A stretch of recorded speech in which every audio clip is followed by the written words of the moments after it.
continuación interviene Miguel Pereira, que es el director de Relaciones Laborales de nuestra Confederación Nacional, de la Confederación Española de Transporte de Mercancías.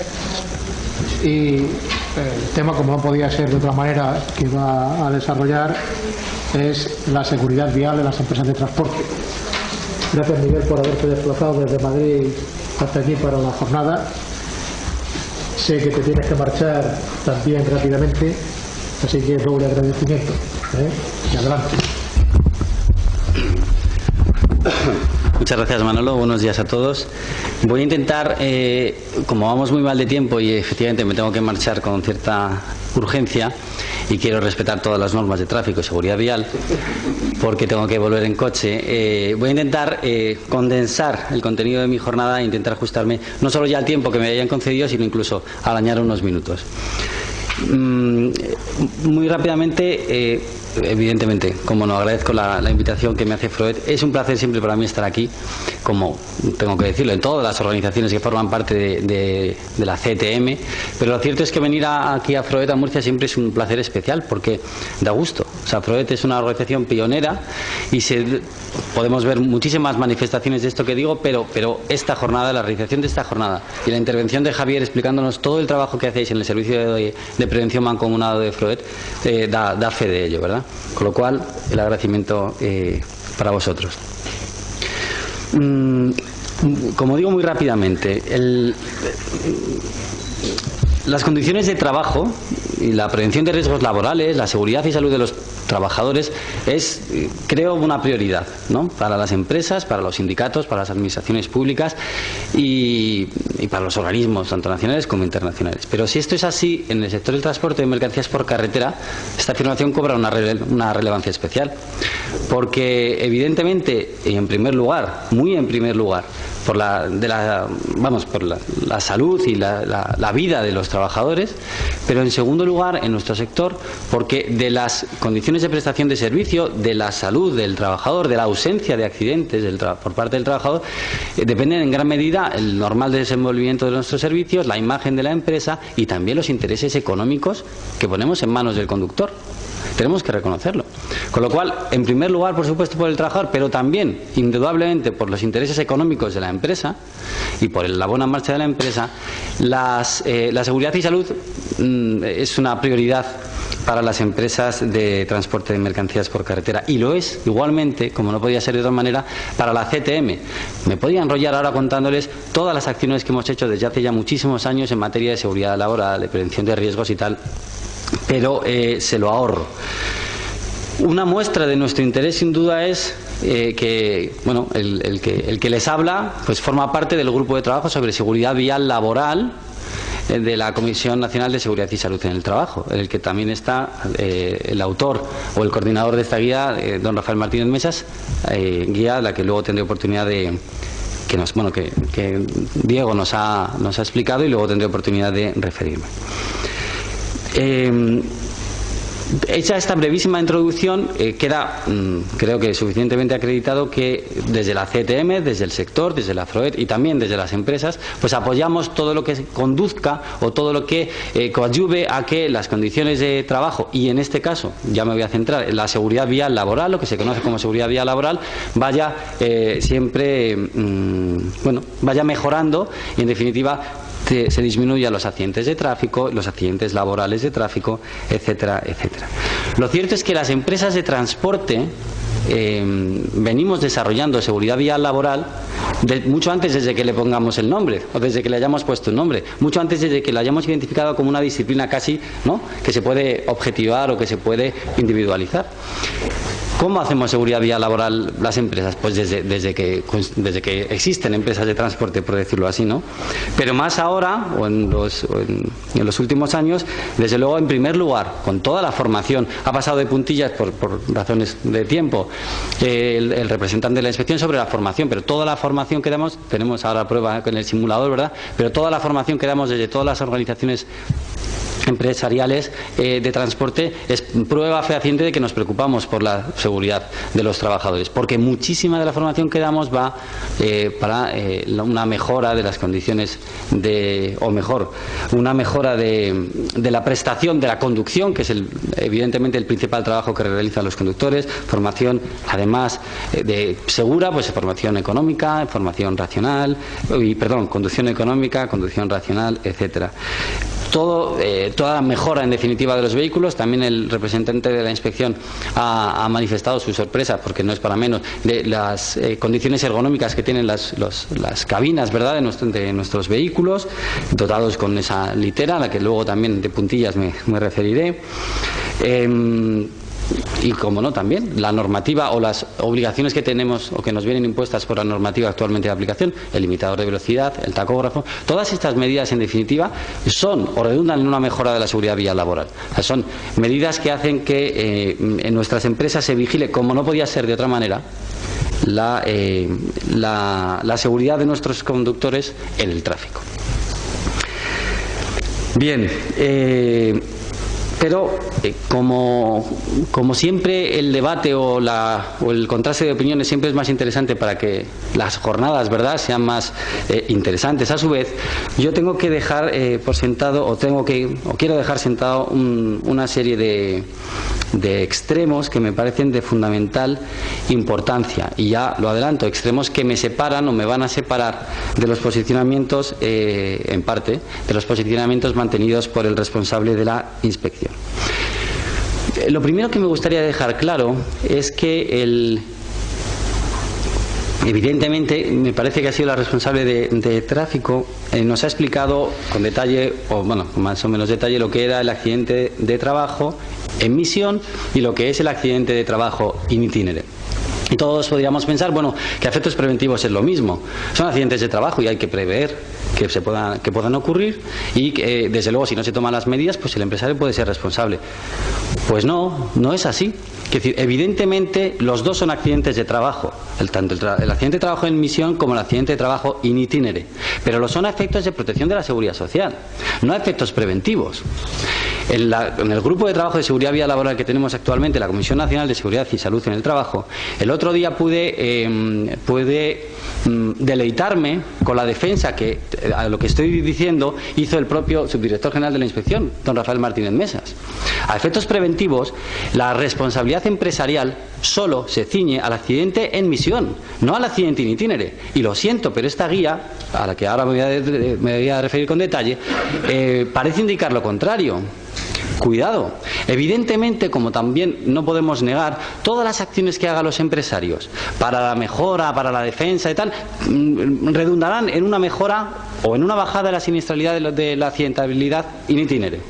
Sin duda, seguro, pero que no es nuestra responsabilidad. Nosotros no tenemos por qué. Ha acabado, en mi opinión, el representante de la inspección refiriendo que una de las cosas que tenemos que hacer es investigar los accidentes in itinere, no sé qué. No es nuestra competencia. Nuestra responsabilidad como empresarios se ciñe a los accidentes en misión, que son los que se realizan dentro de la jornada de trabajo. Y esto es muy importante porque luego en la guía se nos dice una y otra vez que tenemos que llevar a cabo unas evaluaciones de riesgo de muy difícil ejecución, también en lo que se refiere a los accidentes in itinere. O sea, yo puedo ver a un señor que se encuentra, oye, tú estás malo y has dormido poco. Sí, he dormido fatal, la parienta o los niños que me dan, oye, pues ni se te ocurra coger el coche para volver a casa, vete en metro.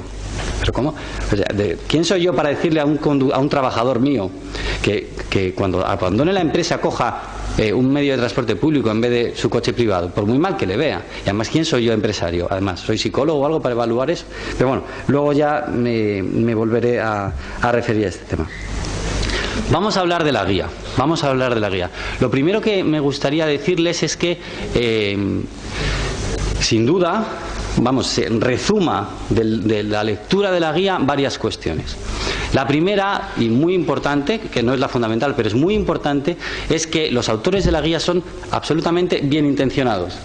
O O sea, son personas, por supuesto, son técnicos, son gente con una preparación evidente, pero que gozan de una gran buena intención. O sea, sin duda persiguen con la elaboración de esta guía, pues que mejore la seguridad vial laboral, por decirlo así, de todas las empresas. Que, por cierto, esta guía, aunque creo que ya se ha dicho, afecta al sector de transporte y a todos los sectores de actividad, ¿no? A todas las empresas. Esto por descontado. Pero como tuvimos ocasión de decirle Manolo y yo a don Rafael Martínez Mesas en su despacho ahí en Madrid, también tengo que afirmar que de la lectura de esta guía también se desprende la idea de que los autores de la misma, por lo menos en lo que se refiere al sector profesional del transporte, tienen un gran desconocimiento de cómo se desarrolla este sector de actividad, de cómo realmente es el transporte aquí y en China, y de cuál es el nivel, cuáles son las empresas de transporte que tenemos, cuál es el nivel del empresario de transporte, cómo son los servicios de transporte, etcétera, etcétera. Muy buena intención, sin duda alguna, pero desconocimiento del sector es palmario, patente. En tercer lugar, una cuestión que también quería dejar claro, y es que me corrijan, que el doctor esté en la Iglesia, pero salvo error, esta guía para la actuación de inspectora, para la actuación de la Inspección de Trabajo en materia de seguridad vial laboral o seguridad vial en las empresas, no es un documento jurídico, no es un documento que obligue a los inspectores a seguirlo y desde luego a las empresas a cumplir todo lo que en esta guía se dice. Es, si quieren, un escrito, un documento de autor, es un escrito doctrinal, un escrito, insisto, muy concienzudo. Ha hablado varias veces el representante de la inspección de la prolijidad, gracias, del documento, porque desde luego le han echado imaginación, o sea, han llegado hasta límites insospechados, pero no es un documento que vincule. Y lo que preocupa es que tiene, por supuesto, el sello de la Inspección de Trabajo y el sello del Ministerio ahora de Empleo. Y preocupa, porque nos hemos encontrado ya, ¿verdad?, en más de una inspección donde el inspector, y también ha aludido a las campañas de inspección su representante, donde el inspector se presenta en una empresa de transporte de 4 vehículos, toma requerimiento y le da el índice de la guía inspectora y dice, a ver, haz esto. Claro, el señor le mira diciendo, ¿qué me está diciendo? No puede ser cierto esto. Bien. Evidentemente, cuarta idea muy importante también, y que también voy a discrepar de las palabras del representante de la inspección. Evidentemente, la conducción no es una actividad que quede excluida automáticamente de la normativa sobre prevención de riesgos laborales, ni de las obligaciones que tienen las empresas en materia de riesgos laborales. Pero lo que en esta guía se pretende, de una forma que en mi opinión no está fundamentada, no está justificada suficientemente, es extender la normativa de prevención de riesgos laborales a otras partes u otras ramas del ordenamiento jurídico que no les compete, donde está el derecho administrativo, tráfico, seguridad vial, etcétera, donde está toda la normativa de transporte. ¿Y cuál es el fundamento por el que se lleva a cabo esta en mi opinión, extralimitación? Pues el fundamento nos lo ha recordado el director el jefe de la Inspección Provincial de Trabajo. Se basa fundamentalmente en 2 cuestiones. En el artículo 1 de la Ley de Prevención de Riesgos Laborales, que don Diego nos lo ha repasado, y también en lo relativo a la formación para los titulados superiores. Pues permíteme que discrepe, evidentemente, con todo respeto, de vuestra postura o de la postura de la guía y de la postura que has mantenido aquí. En primer lugar, si repasamos el artículo 1, que lo hemos tenido en pantalla hace escasos instantes, nos dice que la normativa de prevención de riesgos laborales está constituida por esta ley, sus normas de desarrollo, dice, o normas complementarias, pero normas complementarias que contemplen medidas. Perdón, porque lo había no, es que no lo tengo aquí. Que contemplen medidas, que contengan prescripciones relativas a la adopción de medidas preventivas en el ámbito laboral. Y con esto es lo mismo, quiero decir, toda la normativa de seguridad vial se acaba de convertir en normativa de prevención de riesgos laborales, toda la normativa de transporte se acaba de convertir en normativa de prevención de riesgos laborales. No, que regulan y protegen otros bienes jurídicos, la vida también y la seguridad de las personas, pero eso no significa que sea prevención de riesgos laborales.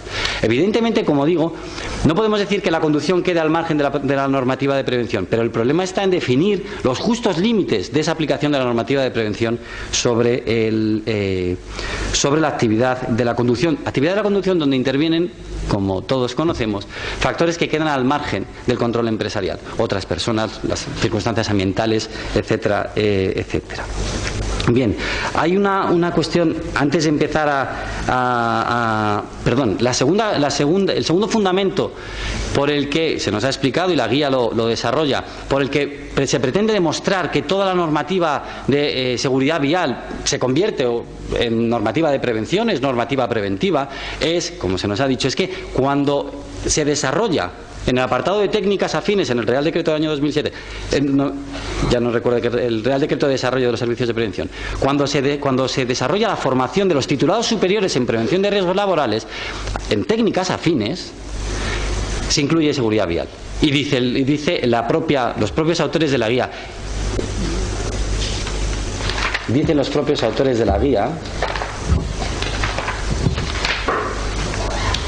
vamos, se lamentan en definitiva. Aquí, lamentablemente el legislador solo exige 5 horas de formación sobre una materia que tiene la incidencia ya comentada en el global de la siniestralidad laboral. Es decir, que solo para los titulados superiores, exclusivamente para los titulados superiores, dentro de toda la formación que no me acuerdo de cuántas horas es de formación titulado superior. 600 horas. En la propia guía se lamenta de que solo se dediquen 5 en el apartado de técnicas afines, es decir, normativas que no son preventivas, pero sí que tienen alguna relación. Se dedican 5 a materia de seguridad vial. Y ese es el fundamento también para decir, ¿ves cómo la seguridad vial forma parte de un super macro ordenamiento jurídico paralelo, que es la prevención de riesgos laborales? No, señores, en mi opinión, desde luego, o en nuestra opinión, no es así. Bien, antes de empezar, como digo, a comentar un par de cuestiones ya más concretas sobre la guía, sí que les quiero comentar o resumir, bueno, ya se me va el tiempo, pero un principio que es básico en materia preventiva. En mi opinión, y no es una opinión mía, sino una opinión creo que bastante consensuada, todas las políticas preventivas se tienen que desplegar, se tienen que desarrollar en los ámbitos de control del empresario. Es decir, todas las medidas de prevención de riesgos laborales que pretendamos imponer al empresario tienen que estar destinadas a esferas que estén bajo su ámbito de control, porque lo contrario conduce inevitablemente a un descrédito de la normativa preventiva. Si a mí, por mucho que me lo obligues por ley, me exiges cumplir determinados aspectos que quedan fuera del ámbito de mi control, automáticamente esto no sirve para nada. Esto es un mero papel. Lamentablemente, y no es objeto de esta ponencia, pero nos ocurre algo parecido en ocasiones, solo en ocasiones, con las obligaciones de coordinación de actividades en materia preventiva. Muy bien, el papel lo aguanta todo y ahí dice todo lo que tenemos que hacer. ¿Qué le dijimos, por supuesto, con todo el respeto del mundo, qué le dijimos a don Rafael Martínez Mesas sobre el tema de seguridad vial laboral, esta guía, y también de coordinación de actividades en materia preventiva? Estamos de acuerdo. Venga, ayúdennos a ponerlo en práctica. ¿Cómo hacemos esto? Esa fue la respuesta. Este silencio fue la respuesta, porque sí, sería bueno, sería conveniente, pero ¿cómo lo hago? ¿Cómo lo hace un empresario de transporte que manda, antes decía Javier, manda a un señor a un servicio a Alemania y no tengo la vuelta, no tengo el regreso todavía? Pues me meto en una bolsa de cargas por internet y me sale que te vas a ir a no sé dónde y no sé qué. ¿Yo cómo coordino con los otros empresarios que están concurriendo en ese centro de trabajo, que ni sé cuál va a ser, porque todo... Y la normativa de seguridad, ¿cómo calculo esas rutas y no sé qué tal? Bien. Bueno, pues quería hacer 3 menciones porque el representante de la inspección nos ha desarrollado, es verdad que rápido porque no podía ser de otra manera, pero nos ha desarrollado más o menos el contenido de esta guía y yo quería pararme pues en 3 extremos que me parecen muy importantes. El primero, es decir, que partiendo, insisto, de y además como manifestación de esa buena intención por parte de los autores de la guía, nos dice la guía, por ejemplo, que el empresario es responsable de seleccionar correctamente al trabajador al que va a encomendar la actividad de conducción, por lo que deberá conocer sus capacidades y carencias. Perdón, pero ¿eso qué es? ¿Cómo que? O sea, ¿no es suficiente con que esté en posesión del carnet de conducir, del CAP y tal? ¿No es suficiente eso? No debe serlo. No, tú tienes que evaluar que ese trabajador está... tienes que conocer sus capacidades y carencias. ¿Pero qué hago? ¿Cómo se hace eso? ¿Y puede el empresario someter al trabajador a un examen adicional? Además, tengo su carnet de conducir, tengo el cabo, no sé qué. Además, te hago unas pruebas adicionales para ver tus carencias. Y estas pruebas, en caso de que se puedan hacer, las puedo hacer solo al inicio de la relación laboral o luego posteriormente. Y si estimo con mi servicio de prevención que, oye, sí, tú estás en posesión del carnet, y además carnet tienes un montón de puntos, tienes el CAP, pero del examen que hacemos nosotros vemos que no, no estás capacitado para desarrollar este trabajo. Y eso me daría derecho a extinguir el contrato de trabajo de ese trabajador porque es inepto para el trabajo. La prevención ha de plantearse teniendo en cuenta los factores ambientales en el trabajo, lo que abre la necesidad, dice la guía, y nos lo recordaba el jefe de la inspección, abre la necesidad de evaluar aspectos psicológicos relativos a la conducción que históricamente se han considerado problemas personales del conductor trabajador. Aspectos psicológicos, ¿de qué se trata aquí? ¿De someter al conductor a un examen psicológico? Y no sé si así fuera y nos lo dicen, bueno, pero que lo diga una ley, que lo establezca una norma y lo tendremos que hacer. Pero ese examen psicológico, ¿por parte de quién? O sea, los técnicos de prevención tienen que ser psicólogos a partir de ahora, y además psicólogos, ¿no?, acreditados, porque si no va a valer su opinión. ¿Y ese examen psicológico vale que lo haga una vez cuando le voy a contratar, o también periódicamente, o cada vez que le vea mala cara? No sé. En el denominado cuestionario de comprobación, por ejemplo, dicen, oye, que la empresa se plantee, ¿no?, si se han valorado riesgos como, nos lo han dicho, los errores humanos, los factores psíquicos, la capacidad de conducción, la motivación, la emoción, la fatiga y el sueño, la agresividad, el estrés, la ansiedad. Pero volvemos a lo mismo, ¿cómo se evalúa eso? ¿Quién está capacitado para evaluar eso? Eso lo tiene que hacer el empresario, lo tienen que hacer los técnicos de prevención, pero... ¿Y los efectos de las drogas, alcohol y fármacos? Bueno, desde luego ahí no vamos a encontrar nunca los sindicatos. En el segundo acuerdo general, en la negociación de nuestro convenio colectivo de ámbito estatal, perseguimos... Bueno, no me voy a enrollar porque si no, pero quisimos implantar medidas en relación con el consumo de alcohol y drogas. Y por supuesto pretendimos incorporar en el segundo acuerdo general la obligación de reconocimiento médico, porque es evidente, estoy totalmente de acuerdo contigo, es evidente que nuestro sector, o el conductor profesional, es un profesional de los que el artículo 22 de la Ley de Prevención exige, que el reconocimiento médico sea obligatorio. Que no es obligatorio. Yo también discrepo. Evidentemente la guía dice, oye, sí, pues no sé qué. No. Cuando hemos preguntado entonces a la Dirección General de Trabajo si el reconocimiento médico era obligatorio para los conductores profesionales, en este caso era una consulta de la Asociación de Autobuses, nos dijeron que no, que la aptitud profesional para el desempeño de este trabajo era el carnet de conducir, y mientras el conductor estuviese en posesión de ese carnet de conducir ya es apto para el trabajo. No era necesario, aparte del reconocimiento, no es obligatorio, no es preceptivo por parte del conductor el someterse al reconocimiento médico. Bien, cuando hablamos, por ejemplo, de la medicación, lo siento, mira, en el año 2004 creo, en la CTM hicimos denominamos roadshow, no sé si vinimos por Murcia, estoy seguro de que sí, una acción con la financiación de la Fundación para la Prevención de Riesgos Laborales, con los sindicatos, insisto, y llevamos un camión por toda España, por 12 o 14 centros neurálgicos del transporte en España, dando recomendaciones, etcétera. Incluíamos la medicación, por ejemplo, para todo lo relativo a la fatiga, al sueño, la incidencia de esa medicación en la conducción, los ejercicios, sí, muy bien. O sea, todo lo que hagamos de buenas prácticas es poco, bienvenido sea, pero que se obligue al empresario. ¿Cómo evalúo el riesgo de la medicación? Le voy a preguntar yo, voy a meterme en la privacidad del conductor para preguntarle, oye, ¿tú qué medicación tomas? ¿Pero a ti qué te importa?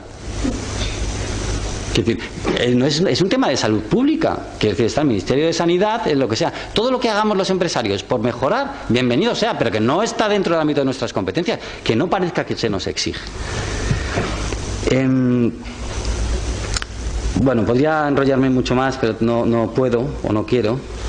Tan solo un par de cuestiones. La ruta ya se ha tocado, ya la voy a dejar ahí, pero desde luego lo de la ruta tiene tela, porque vamos, si el empresario de transporte tiene que evaluar, y es verdad, hay mucho transporte regular, pero la gran mayoría de nuestro transporte no lo es, no es regular en mercancía. Si tenemos que evaluar la red viaria en mal estado, zonas de alta concentración de accidentes, peligrosidad del trazado, faltas de zonas de descanso, prohibición de tráfico, antes de, ¿no? Porque no hay que evaluarlo después, hay que evaluarlo antes de mandar a un señor a hacer un transporte, pues lo tenemos bastante complicado. Me voy a detener tan solo en dos cuestiones. El vehículo, o sea, el vehículo con los vehículos que tenemos ahora, gracias a Dios, si el vehículo ha pasado la ITV y tal, no es suficiente, tienes que llevar a cabo una evaluación más adicional sobre el vehículo, pero ¿qué evalúo? Los técnicos de prevención, ¿qué evalúo del vehículo? Si está en perfecto estado y acaba de pasar la ITV, es apto para el trabajo, ¿qué puedo evaluar de ahí? Y lo del objeto del transporte, yo lo siento, pero lo de las despedidas de soltero y los trabajadores dormidos, que evalúe la incidencia de que estén dormidos los trabajadores que van en el vehículo, o sea, en transporte de pasajeros. Bueno, pero me parece peligroso dos cuestiones. El tema del sistema de retribución y el tema del sistema de jornada. Otra vez volvemos a mezclar. O sea, si yo cumplo escrupulosamente la normativa sobre jornada de trabajo, o si cumplo escrupulosamente la normativa, que hay normativa en nuestro sector, y me podría detener, pero en materia de retribución de los conductores, por definición yo estoy cumpliendo la legalidad. Por definición no puedo estar poniendo en peligro la seguridad en carretera. ¿Qué pasa? Como nos ha dicho el representante, el telepizzero, por seguir con el ejemplo, que intente hacer todos los pedidos que pueda, pero que esos pedidos los tiene que hacer respetando la normativa, punto pelota. ¿Cuántas empresas de transporte retribuimos a nuestros conductores? De acuerdo, porque nos lo permite el artículo 10 del Reglamento Comunitario 561 del año 2006, en base a los kilómetros recorridos o el volumen de la carga transportada, evidentemente. Pero como un conductor nuestro se salte los tiempos de conducción y descanso, es sancionado gravemente, y a la segunda es despido. No, tú tienes que conducir lo que tienes que conducir, tú tienes que respetar las normas que tienes que respetar, porque, perdonad, otra vez volvemos a los intereses económicos, el puro le cae al empresario. Claro que quiero que conduzcas lo más que puedas, por supuesto, pero siempre respetando las normas. Que ahora puede venir un inspector de trabajo y de acuerdo con su punto de vista subjetivo y dice, no, el sistema de retribución que tienes en la empresa no me gusta, no, porque yo creo que de una forma se incentiva. Bien, y la jornada de trabajo lo mismo. Tenemos normativa sobre jornada laboral, la cumplimos, estamos conforme a las leyes. No puede venir un inspector de trabajo y decir no, porque sí cumple la normativa, el artículo 34 del Estatuto, el Real Decreto 1561, los tiempos de conducción y descanso de la normativa comunitaria, pero desde el punto de vista preventivo me parece que no está. Bueno, en definitiva, la guía, bienvenida, porque es muy bien intencionada, se puede explorar, pero es muy peligrosa desde nuestro punto de vista, muy peligrosa. Y termino simplemente diciendo que, por supuesto, lo he tenido que hacer muy rápido, pero seguiremos trabajando en materia de seguridad laboral. Y el ejemplo que nos ha dado Froed, por ejemplo, con su iniciativa para implantar planes de viabilidad en las empresas de transporte, me parece un ejemplo a seguir por todas las organizaciones empresariales. Muchas gracias.